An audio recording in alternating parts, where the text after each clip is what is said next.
ایمان پلورونکي 119 برخه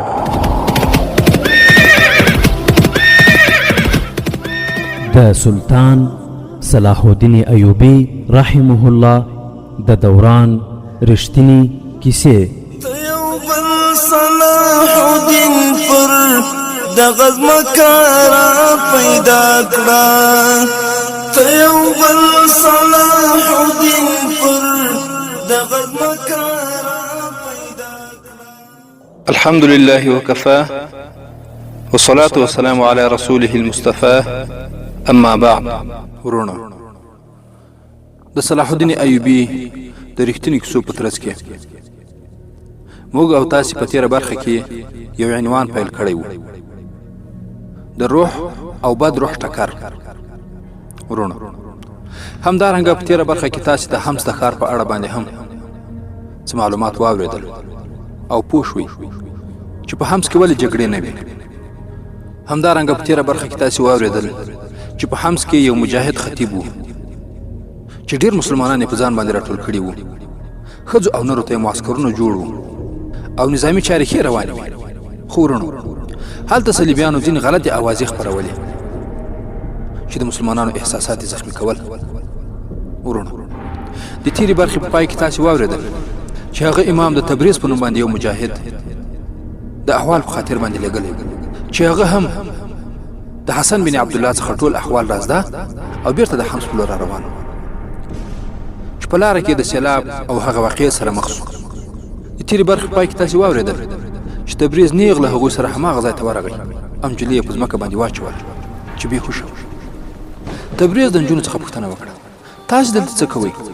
یوې نجلۍ وویل، زموږ کورونه د سیند هغه لوري ته دي، تل موږ خپل څاروي د څړ لپاره دې ځای ته راولو. د هغه ځای په نسبت دلته ښه شنه مرغه ده. نن هم راغلو خو تیز باران شو، موږ د نورو ورځو په څیر په دې سمڅې کې پناه واخیسته. تبریز وویل، اوس بیرته څرنګه ځئ؟ یوې نجلۍ وویل، په دې موسم کې هر کال بارانونه کېږي او سیلابونه راځي. بارانونه هم د ډېر وخت لپاره نه ورېږي، کله میده او کله په شیبو باندې وي. تاسې هم ولیدل چې وړاندې باران څومره تیز و، خو اوس میده میده ورېږي. موږ د سیند د کومې بلې برخې څخه راغلي یو، نو هیله لرو چې باران ودرېږي او سیلاب تم شي، بیرته به پورې وځو. تر هغه وخته به اوښان هم ماړه شي. خو هغه بلې نجلۍ وویل، دا ستاسې څه کېږي؟ تبریز وویل، دا زما د سفر ملګرې ده. په دې وخت کې باران ودرېده او لمر هم په پرېوتو شو. نجونو څاروي له ځانونو سره روان کړل او لاړې. یوې نجلۍ وویل، که دا نجلۍ تاسې په دې حالت کې د سیند څخه تېرولی شي نو زموږ کلي ته راسره ولاړ شي، موږ به ډېر خوښ شو. او یا دا چې خپل وروڼه راولېږو چې ستاسې سره مرسته وکړي. تبریز وویل، زه ستاسې څخه ډېره مننه کوم. که د نجلۍ حالت ښه شو ښایي ستاسې په لور درشو. د هغوی له تګ وروسته یې وچ لرګي راواخیستل او په اور باندې یې کېښودل. بیا خپلې جامې وایستلې او په اور باندې یې وچول پیل کړل. بیا بیرون ووتل. تبریز د اوبو په لټه کې د باندې ووت. څو قدمه یې چې واخیستل د اوبو چینه یې ولیدله او داسې یې وکړ، بیرته راغی او د ماښام لمونځ یې وکړ. بیا خپل لاسونه د الله جل جلاله دربار ته پورته کړل او ویې ویل، ته ډېر مهربان ذات یې، موږ ستاسې د یو نعمت شکر نشو ادا کولی. په خپل سپېڅلي دین اسلام باندې استقامت را نصیب کړه او له ګناهونو څخه مو خوندي وساته. ورونو هر وخت مجاهدین باید په تنهایي کې، په جماعت کې او په هر ځای کې چې وي له الله جل جلاله څخه باید دغه دعا ډېره وغواړي، لکه څنګه چې یو سپېڅلي مجاهد تبریز د الله جل جلاله څخه په دغه تنهایي او د سمڅې په منځ کې غوښته، چې هغه وویل، ته ډېر مهربان ذات یې، موږ ستاسې د یو نعمت شکر نشو ادا کولی. په خپل سپېڅلي دین اسلام باندې استقامت را نصیب کړه او له ګناهونو څخه مو خوندي وساته. لږ ځنډ وروسته بېهوشه نجلۍ را بیداره شوه. یوې او بلې خوا ته یې وکتل، ډېره ووېرېدله، ځکه چې یو لوري ته هغه سیلاب او د هغې څپو دومره وېرولې وه چې ګونګه شوې وه، او بل لوري ته خپل ملګري یې بېدرکه، او دا هم یوازې د یو ځوان مسلمان سره پاتې شو چې اوس به ورسره هغه څه سلوک کوي. نو بیا سترګې پټې کړې. تبریز د نجلۍ په سر باندې لاس کېښود. نو ویې ویل، ما لکه چې نه پېژنې، زه ستا د سفر ملګری یم. نجلۍ پورته شوه، کېناستله او ویې ویل ته مسلمان یې، په تا باندې باور نشي کېدی، ما پرېږده. کله چې نجلۍ دا خبره وکړه تبریز ورته وویل ولاړه شه، ته خو بندي نه یې زما سره. نجلۍ پورته شوه، هغه تللی نه شو. څو قدمه چې ولاړه نو سر پرې وګرځېده او راوغورځېده او د عذر په توګه یې تبریز ته وکتل. تبریز وویل ستاسې په نسبت ما ته خپل آس ښه ښکارېده چې له سیند په هغه غاړه مې پرېښود او ته مې د ډوبېدو څخه وژغورلې. نجلۍ وویل تاسې هېڅوک منع کولی نه شي، ما خرڅولی هم شي. زما قیمت ستا په آس باندې ډېر دی، که ما خرڅه کړې بې شمېره آسونه به پرې واخلي. تبریز وویل الله تعالی زه د انسان د خرڅولو څخه منع کړی یم. دا په ما او تاسې باندې د هغه د لورینې یو امتحان دی چې ما تاسې د ډوبېدو څخه بچ کړی. بیا مې سمڅې ته راوستی او د دوه نجونو په وسیله مې د اور انتظام وکړ. ته له دې امله ویرېږې چې په خپل لاس د جوړ کړی شوي دین پیروي کوې او ستا نظر په خپل جسم دی چې زړه راښکونکې او ښکلې څېره لري، خو زما نظر په روح باندې دی چې ډېر سپېڅلی دی. زه پوهېږم چې لږ وخت وروسته به ته خپل جسم ما ته وړاندې کړې او وبه وایه چې ما خپل منزل ته ورسوه. په خلاصو غوږو یې واوره، زه خپل روح نه ناپاکه کوم. ورونو، نجلۍ د حیرانتیا په سترګو تبریز ته وکتل او له ځان سره یې وویل د ده په خبرو کې اخلاص او پاکوالی دی. تبریز وویل کله چې زما جامې وچې شي خپلې جامې بدلې کړه چې ناروغه نه شي. نجلۍ وویل زه خپلې جامې نه بدلوم. تبریز وویل ته به خپل پوستکی هم وباسې او په اور به یې واچوې. ته زما د مسؤلیت په لاره کې خنډ نشې ګرځېدی. زه دا ثابتول غواړم چې مسلمانان وحشي دي او که عیسایان، او زه په دې هم پوهېږم چې ته څومره پاکلمن یې.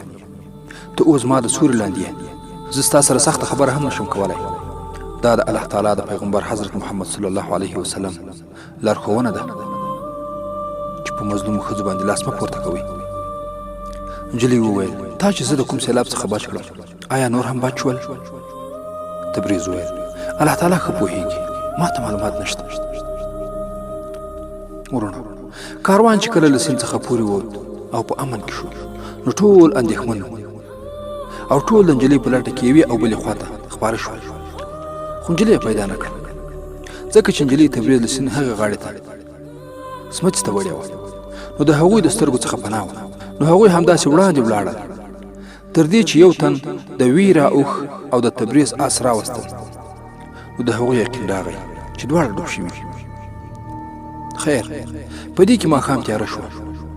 ټول خفه او اندېښمن روان شول او په دې فکر کې وو چې اوس به چارواکو ته ځواب وایو.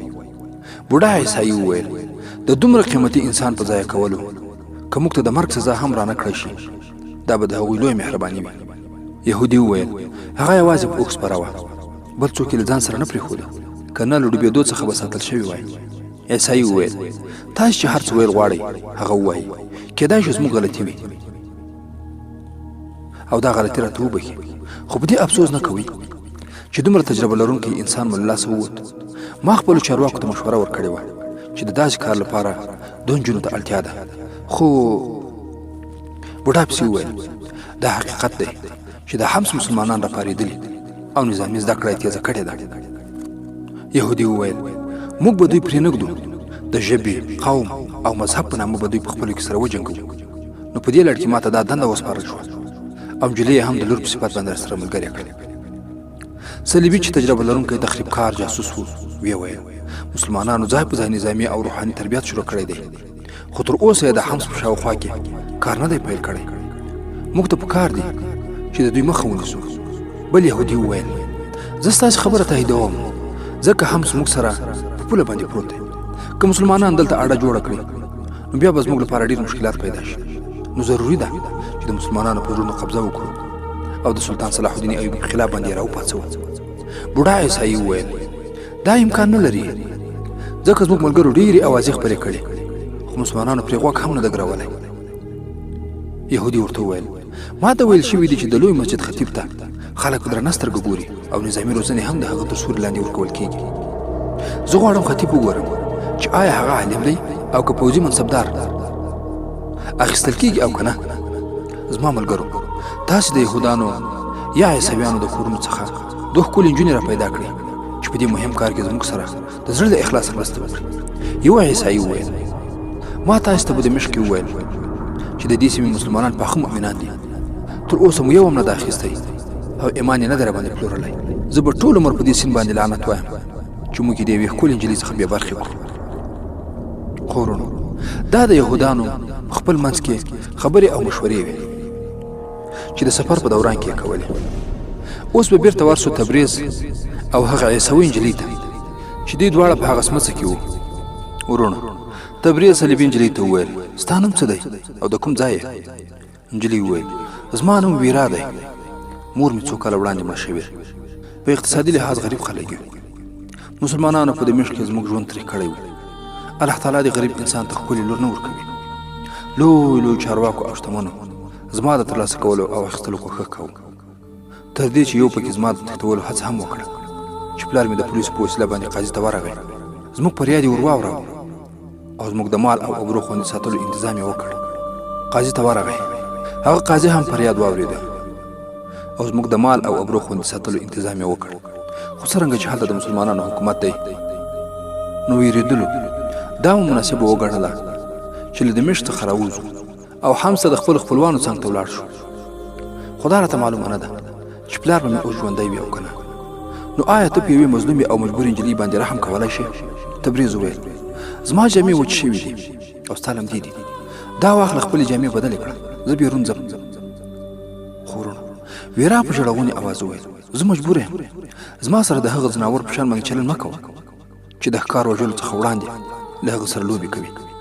تبریز وویل نور څه مه وایه، خپلې جامې بدلې کړه. څرنګه چې د اور رڼا ډېره وه هر څه په ډاګه ښکارېدل. نو ویرا ولیدل چې تبریز روان شو او له سمڅې څخه بیرون ووت او د باندې ودرېد او شاید د هغې لوري ته کړه. نجلۍ د خپل ملا څخه خنجر راوایست، ورو ورو یې قدمونه پورته کړل. هغه بې خبره ولاړ او د سیند اوازو ته یې غوږ نیولی و او له ځان سره غږېده. ویرا چې تبریز ته ورسېدله او خنجر یې پورته کړ تر څو ګزار پرې وکړي. د دې له خولې څخه یو ناڅاپي ټوخی ووت. نو تبریز شاته وکتل، د ویرا حالت یې ولید، نو ځان یې بچ کړ او په پښه یې په ګېډه کې ووهله چې د لاس څخه یې خنجر ولوېد او خپله هم وغورځېدله. تبریز خنجر په لاس کې واخیست. نو ویرا په ژړا لاس پورې کړ او بیا ویل ما مه وژنه، څه چې تاسې وایي هغه به کوم. تبریز وویل ستاسې په حال ډېر افسوس کوم، مخکې دې ځان مظلومه او مجبوره ښودله، خو اوس دې داسې عمل وکړ له ځان سره به لیک فکر کړی وای. که زه دې وژلی هم وای نو د دې ځای څخه دې کومې آبادۍ یا سیمې ته ځان رسولی شوای؟ هېڅکله نه. ته زما په بند کې نه یې، کولی شې اوس هم لاړه شې. ما خو تا ته پرته له دې نور څه نه دي ویلي چې جامې بدلې کړه. زه در څخه بیرون ووتلم د دې لپاره چې ستاسې زما له لورې څخه ډاډه شي او تا زما د وژلو کوښښ وکړ. تا په دې هم فکر ونه کړ چې ما د خپلو سترګو په وړاندې د جامو په ویستلو باندې مجبورولی شوی، خو ما نه غوښتل. زه بیرون لاړم چې تاسې جامې بدلې کړئ، خو تاسې زما د وژلو اراده وکړه. الله جل جلاله زما مرسته وکړه او بریالی نه شوې. نو اوس بیرته ولاړه شه، جامې بدلې کړه. ورونو کله چې هغې جامې بدلې کړې نو تبریز ته یې غږ وکړ چې راشي. تبریز هم راغی، د اور بلې غاړې ته چپ کېناست. ویرا د خپلو جامو د اوچولو کوښښ کاوه. چې کله وچ شوې نو تبریز بیا پاڅېد، د سمڅې خولې ته ولاړ او ویرا په تلوار جامې بدلې کړې. بیا د سمڅې لور ته روانه شوه او تبریز یې له لاسه ونیو، ورته ویې ویل راځئ. ویرا د اور یوې غاړې ته او تبریز د اور بلې غاړې ته کېناست او خنجر یې هغې ته ور وغورځاوه او ویې ویل د لمر راختلو سره به روانېږو، ویده شه. ویرا وپوښتل آیا ته ماته دوکه راکوې او که ژوندی انسان نه یې یا بې حسه یې؟ تبریز وویل زه به ستاسې د پوځ په وړاندې دا ثابته کړم چې زه ژوندی یم، زما له تا سره دښمني نشته، خو زه ستا د بادشاه دښمن یم چې زما په هېواد یې قبضه کړې ده. ویرا وویل تاسې نه پوهېږئ، غلطې خبرې درته کېږي او ستاسې احساسات راپارول کېږي. کوم ته چې تاسې قبله وایي هغه په اصل کې د یهودو معبد دی چې هغه ته موږ هیکل سلیماني وایو. سلطان صلاح الدین ایوبي غواړي خپل سلطنت تر لرې ځایو پورې ورسوي او ستاسې په څېر د انسانانو دیني احساسات راپاروي او وایي چې دا لومړۍ قبله ده. تبریز وویل په داسې مسئلو کې د علماو څخه او په خاص ډول د جامع مسجد له خطیب پرته د نور خلکو خبرو اورېدو ته تیار نه یم، ویده شه. ویرا وویل ما ته خوب نه راځي. تبریز وویل څه ویل غواړې؟ ویرا وویل ستاسې د جامع مسجد خطیب د حمص دی او که د بل ځای؟ تبریز وویل هغه په حمص کې زیږېدلی دی. نور د شپه په خیر. نجلۍ ته د ویرې څخه خوب نه ورته، خو بالاخره ویده شوه. بالاخره دا شپه هم تېره شوه. سهار چې کله یې سترګې پرانیستلې او په خپل ځای کې کېناسته، نو ویلیدل چې تبریز د سهار لمونځ کوي. او کله چې د لمانځه څخه خلاص شو، نو د دعا لپاره یې لاسونه پورته کړل او دا یې وویل ای د ټولو مخلوقاتو ربه، په دې امانت کې د خیانت وس مه راکوئ، زه کمزوری یم. ورونو د دې دعا په اورېدو سره په نجلۍ باندې هیبت او لړزه راغله. د سترګو څخه یې اوښکې روانې شوې او ویښتان یې ځیږه شول. هغه تر ډېر تاثیر لاندې راغله، ځکه د انساني فطرت دا خاصه ده چې د پرله پسې زیار او کوښښ سره سره دغه اصلیت نه بدلیږي. څرنګه چې هغه د کوچنیوالي څخه په بدۍ او نارواو کې رالویه شوې وه، نو په فطرت یې ګرد او دوړې پرتې وې. د لومړي ځل لپاره یې دا احساس ورته پیدا شو چې د هغې جسم د روح څخه محروم دی، او که روح وي نو روح یې د بدو کړو وړو په وجه باندې په مردارۍ کې ډوب دی. نو فطرت یې راژوندی او روح یې راویښ شو. تبریز ورته وویل بیرون ته لاړه شه، د سمڅې ښي لور ته په څو قدمونو کې د اوبو چینه ده، مخ او لاسونه ووینځه، بیرته راشه چې بیا روانېږو. ویرا چینې ته روانه شوه، هلته یې ځان ووینځه، ځکه د سفر دوړو او د شپې په ځمکه ملاستې د دې څېره بدله کړې وه. کله چې بیرته راغله، تبریز ورته حیران شو.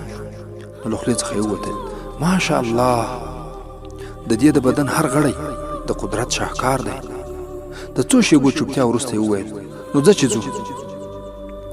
ویرا د هغه په اوږه باندې لاس کېښود او ویې ویل تاسې کښېنئ، زه ستاسې څخه څو پوښتنې کول غواړم. تبریز وویل څه پوښتنې کول غواړې؟ ویرا وویل تا چې د الله تعالی سره کومې خبرې اترې کولې، آیا تا هغه لیده؟ تبریز وویل موږ الله جل جلاله نشو لیدلی، زه دومره پوهېږم چې هغه زما خبره اوري. ویرا وویل آیا ستا په دې یقین دی چې الله تعالی تا ته د دې قوت درکړ چې ما د ډوبېدو څخه وژغورې؟ تبریز وویل ما ته یو متبحر عالم ویلی دي چې کله روح پاک وي نو الله تعالی په هر مشکل کې ورسره مرسته کوي. که ما په دې اراده ستا د بچ کولو کوښښ کړی وای چې تو ښکلې او حسینه یې او زما خپله به شي، نو دواړه به غرق شوي وای. ویرا وویل زما روح خو پاک نه و، نو الله جل جلاله زما مرسته ولې وکړه چې ستاسې په لاس یې د مرګ څخه وژغورله؟ تبریز وویل زه دومره نه پوهېږم، خو حمص کې علما شته، د هغوی څخه به پوښتنه وکړو. ویرا وویل تا زما د جسم نه ولې ځان وساته؟ تبریز وویل که ما داسې کړي وای نو ستاسې د خنجر څخه به نه وای بچ سوی. ته د الله تعالی امانت یې. او بیا څو شېبې وروسته بې اختیاره وویل ویرا ته ډېره ښکلې یې، راځه چې ځو. ویرا ورنږدې شوه او په اوږه یې ورته لاس کېښود او ویې ویل کښېنه. تبریز وویل زما خواته نږدې مه کښېنه، ما په دومره سخت امتحان کې مه اچوه، ما پرېږده چې د الله تعالی په وړاندې باندې سرلوړی اوسم. ویرا په ژړا ژړا سره وویل ستا دې په هغه ذات قسم چې ته یې پیدا کړی، ما هم د هغه په وړاندې باندې د سرلوړۍ وړ وګرځوه. تبریز وویل ته ولې ژاړې؟ ویرا ځواب ورکړ زه ډېره ګناهګاره یم، الله تعالی له ما څخه ناراضه دی. کله چې له اوښ څخه په سیند کې راپرېوتم بیا هم الله تعالی راته په یاد نه شو. زه په دې پوهېدم چې هر څه دی هغه جسم دی او د خپل جسم په بچ کولو کې شو. خو چې کله تا د ډوبېدو څخه وساتلم او دلته دې راوستم، نو زما په وړاندې دا خبره وه چې ما ستا څخه خپل جسم ساتئ او د خپل جسم ساتلو په خاطر مې ستاسې د وژلو کوښښ وکړ، خو ناکامه شوم. زه د ډوبېدو څخه هم بچ شوم او ستا څخه هم، خو ستاسې د کړو وړو په نتیجه کې دې ته ورسېدم چې زما د بچ کولو ځواک بل دی. تاسې ووایي چې هغه ځواک څه دی؟ تبریز وویل د الله جل جلاله قدرت دی. ویرا وویل زما ټول ژوند ګناه ده. خو تبریز په ځواب کې وویل ما ته په سپینو ټکو کې داسې ولې نه وایه چې ته یوه داسې نجلۍ یې چې د بادشاه، وزیرانو، والیانو او قمندانانو څنګ ته ورځي. د ویرا په سترګو کې اوښکې راغلې او ویې ویل زه ویرېږم. ما ځان ته نږدې کړی. تبریز په خندا وویل نه، ما ته دومره مه رانږدې کېږه. که نه زه به هم بې لارې شم. ویرا وویل زه په دې اعتراف کوم چې ګناهګاره یم او ما ډېر خلک بې لارې کړي دي. که زه تا ته دا ووایم چې راځه ما د دې مردار ډنډ څخه وباسه او د ژوند سفر را سره به ګډه پیل کړه، نو ستا به څه ځواب وي؟ تبریز هغې ته وکتل او ویې خندل او بیا یې وویل راځه چې ځو. بیا سفر نه شو کولی. ویرا په خپل ځان کې بدلون محسوس کړ. پاڅېدل، روانه شو. لارې ته به یې کم او تبریز ته به یې ډېر کتل. ورونو پرون شپه یې د تبریز د وژلو او حمص ته په رسېدو باندې فکر کاوه، خو اوس یې زړه غوښتل چې هغه دلته ډېر ځنډ شي. نو یو ځل یې د هغه لاس ونیو او ویې ویل په ارام ځه، زه نه شم تلای. تبریز وویل نو بیا به په لاره بله شپه هم کوو. ویرا وویل څه رحم خو وکړه. تبریز وویل په کوم ځای کې دې چې پښې ودرېدلې نو پښه به دې کړم. ورونو څه فکر کوئ چې د تبریز او ویرا سفر به تر کومه پورې ادامه پیدا کړي؟ او حمص ته چې هغه نور صلیبیان روان دي، آیا هغوی به د مسلمانانو په منځ کې ګډوډۍ پیدا کړي؟ او آیا تبریز به وتوانیږي چې په حمص کې هغه د مسجد امام ته ټول حالات ورسوي؟ ورونو دې او د دې ته ورته پوښتنو ځواب به پر روانو برخو کې واورئ ان شاء الله تعالی. د 119 برخې پای.